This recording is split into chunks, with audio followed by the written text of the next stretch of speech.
আসসালামু আলাইকুম everyone. Bangladeshi blogger Mitu channel থেকে আমি মিতু আমার আরও একটি নতুন ব্লগে আপনাদের সবাইকে স্বাগত জানাই। যে যেখান থেকে আমার আজকের ভিডিওটি দেখছেন আশা করি আল্লাহর রহমতে ভালো আছেন, সুস্থ আছেন। আলহামদুলিল্লাহ, আল্লাহর অশেষ রহমতে আমিও আমার পরিবার নিয়ে ভালো আছি, সুস্থ আছি। আর আপনারা ভিডিওর শুরুতেই দেখতে পেয়েছেন আমি বিছানা গোছানোর মাধ্যমে আমার ভিডিওটা শুরু করেছি। যদিও ভিডিওটা সকাল থেকেই শুরু করেছি, তারপরেও এখন কিন্তু খুব সকাল না, এর মধ্যে কিন্তু আমার নাস্তা বানানো কমপ্লিট হয়ে গেছে। নাস্তা বানানোর পরে আমি আমার বেডরুমে চলে এসেছি, বেডরুমের বিছানাটা গুছিয়ে নিচ্ছি। আজকে আমি আমার চ্যানেল সম্পর্কে কিছু কথা আপনাদের সাথে শেয়ার করব। কিভাবে আমার 1000+ হওয়া চ্যানেলটা নষ্ট হয়ে গেল সেটাই কিন্তু আপনাদের সাথে আজকে শেয়ার করব। আর আমি বলার আগেই হয়তোবা আমার ভিডিওর থাম্বনেল দেখে আপনারা এটা বুঝেই গেছেন আমার আগের চ্যানেলের নামটা কি ছিল এবং আমার চ্যানেলটা কিভাবে নষ্ট হয়ে গেল সবকিছুই আপনাদের সাথে শেয়ার করব।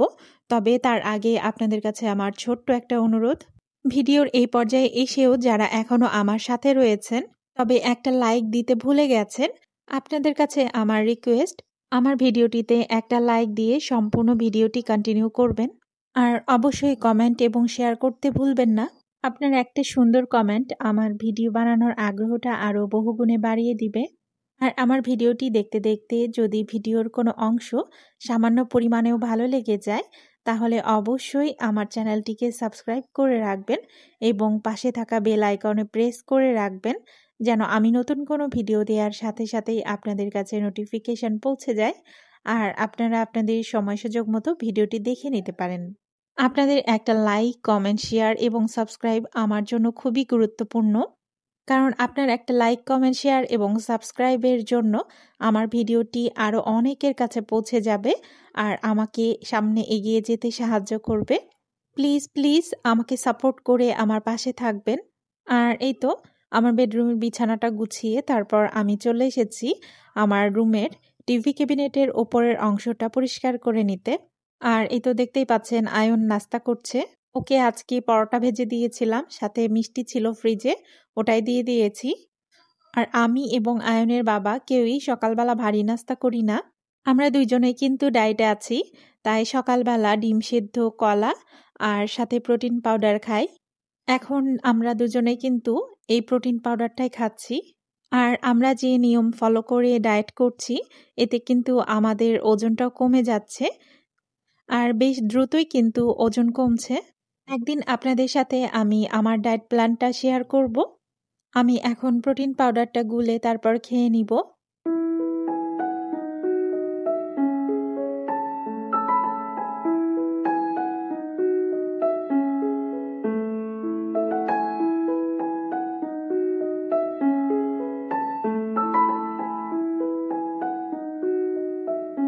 সকালের খাওয়া দাওয়া শেষ করে তারপর আমি আবারও কিচেনে চলে এসেছি। হালকা হালকা একটু ঠান্ডা পড়ে গেছে আর সকালে কিন্তু দারুণ মিষ্টি রোদ উঠছে। আমার কিচেন থেকে কিন্তু খুব সুন্দর বাইরের দৃশ্য দেখা যায়।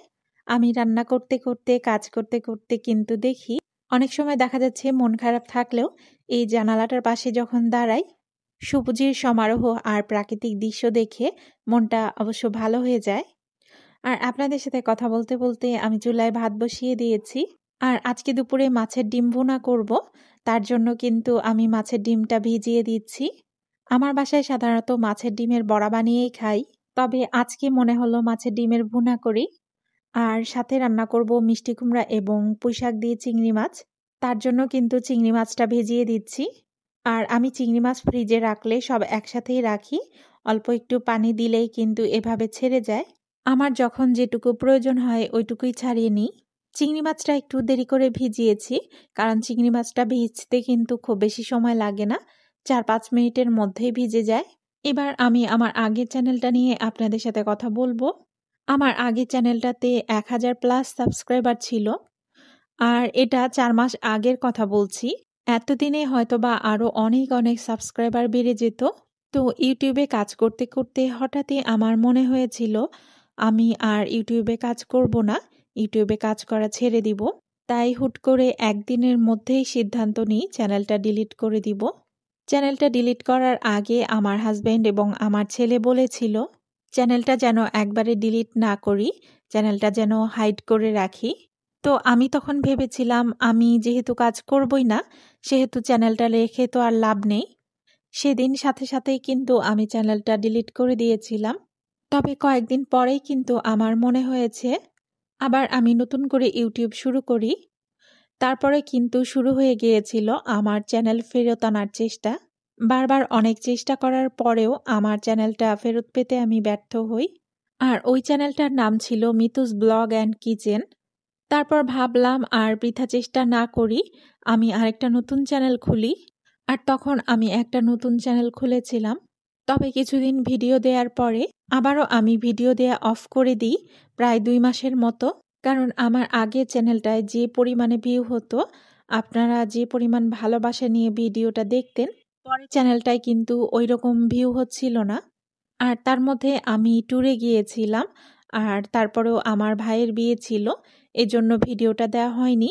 2 মাস পরে যখন আমি আবার নতুন করে ভিডিও দেওয়া শুরু করলাম, ইউটিউব কোনো রকম ইমপ্রেশন পাঠাচ্ছিল না, মানে আপনাদের কাছে ভিডিও পৌঁছে দিচ্ছিল না। তো ওইটা আমি বুঝতে পারার পরে ভাবলাম ওই চ্যানেলটাও ডিলিট করে দিই, আর তারপরেই কিন্তু এই চ্যানেলটা খোলা হয়েছে। তবে আমার প্রথম চ্যানেলটার কথা খুব খুব বেশি মনে পড়ে। আপনারা ভালোবাসা দিয়ে আমার ভিডিওটা দেখতেন, সুন্দর সুন্দর কমেন্ট করতেন। কিছু কিছু আপুর কমেন্ট তো আমার এখনো মনে আছে। আমার প্রিয় আপু ভাইয়ারা এত সুন্দর সুন্দর কমেন্ট করতেন।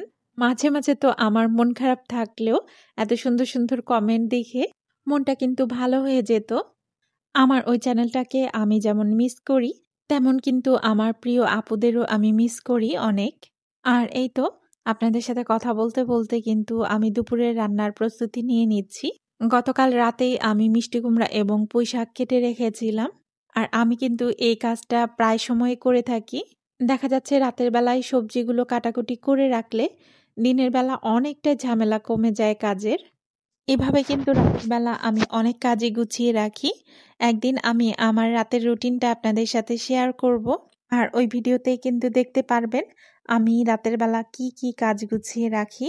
আশা করি ওই ভিডিওটা আপনাদের জন্য অনেক অনেক উপকারী হবে।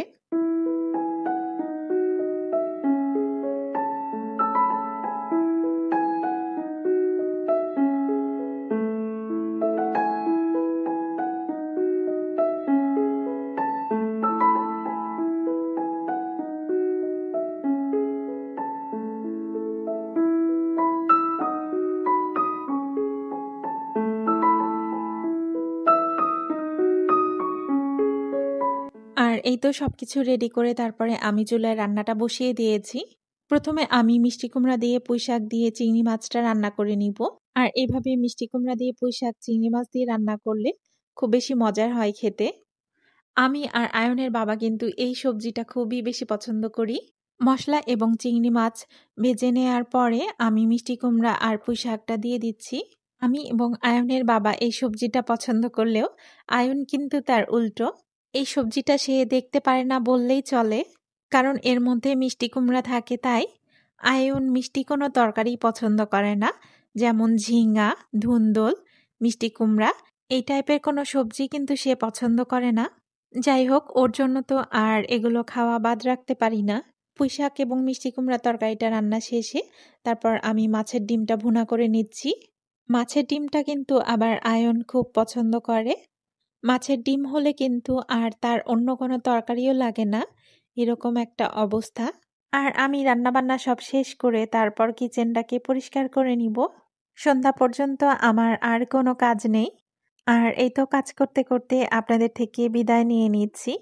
আরও একবার লাইক, কমেন্ট, শেয়ার এবং সাবস্ক্রাইব করার অনুরোধ জানিয়ে এখান থেকেই বিদায় নিয়ে নিচ্ছি। সবাই ভালো থাকবেন, সুস্থ থাকবেন। আল্লাহ হাফেজ। আসসালামু আলাইকুম।